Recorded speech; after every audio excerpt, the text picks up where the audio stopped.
नमस्कार मंडळी, मी पूजा cook with पूजामध्ये तुमचं खूप खूप खूप स्वागत करते। आज आपण इथे अगदी साधी सिंपल आणि झटपट होणारी डब्यासाठी पालकची सुक्की भाजी पाहतोय। अगदी 5 ते 7 मिनिटात ती बनून तयार होते। ही भाजी शिजायलाही जास्त वेळ लागत नाही किंवा वरून पाणी वगैरे घालावं लागत नाही।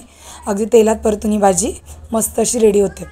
तर त्यासाठी ते एक गड्डी पालक जो आहे तो छान चिरून घेतला आहे। आता याला आपण स्वच्छ धुवून घेऊया। त्यासाठी मी याला 5 मिनिटभर पाण्यात ठेवणार आहे, जेणेकरून त्यातली जी माती आहे ती खाली पाण्यात राहते आणि वरची आपण ही भाजी काढून घेऊ शकतो। आता 5 मिनिटं भाजी भिजेपर्यंत आपण इकडे भाजीची तयारी करून घेऊया। कढईत थोडेसे शेंगदाणे टाकले भाजणीसाठी। शेंगदाणे छान खरपूस भाजले की आपण त्याला काढून घेऊया।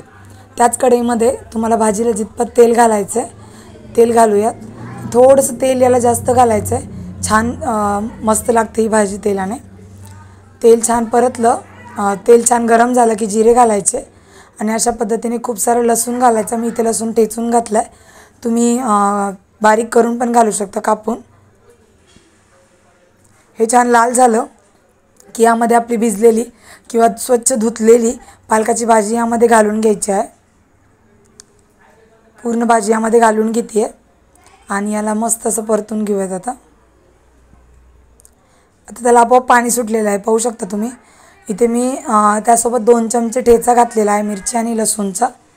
मी वरतून ठेचताना पण लसूण घातला आणि मिरचीसोबतही लसूण घातलेला आहे। आता हे छान परतून घेऊयात। याला चवीनुसार मीठ घालायचं आहे।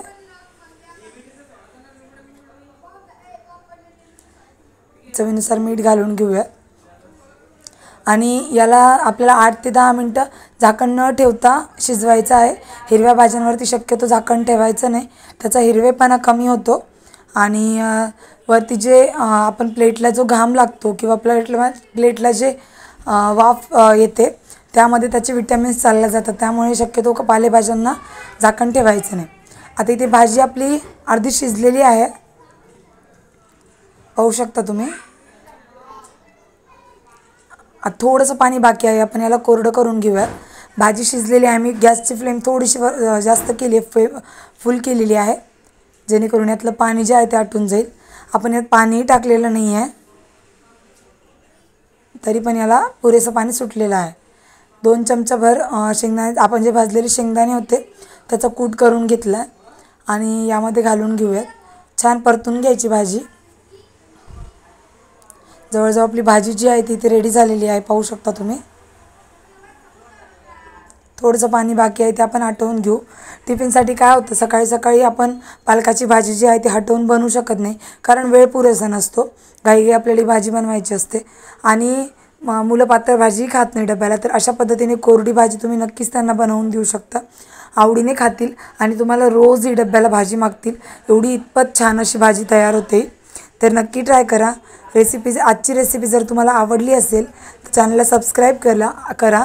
चॅनलवर नवीन असाल तर चॅनलला सबस्क्राईब करून बेल आयकॉन दाबा, म्हणजे जेव्हा जेव्हा माझे व्हिडिओ येतील तेव्हा तुमच्या मोबाईलची घंटी वाजेल। आणि तुम्हाला जर खरंच व्हिडिओ आवडले असेल तर लाईक करा, शेअर करा, सबस्क्राईब करा। भेटूया अशाच छान छान आणि नवीन नवीन व्हिडिओमध्ये। तोपर्यंत बाय। आणि पुढचा व्हिडिओ किंवा पुढची रेसिपी तुम्हाला काय पाहिजे मला कमेंटमध्ये नक्की सांगा।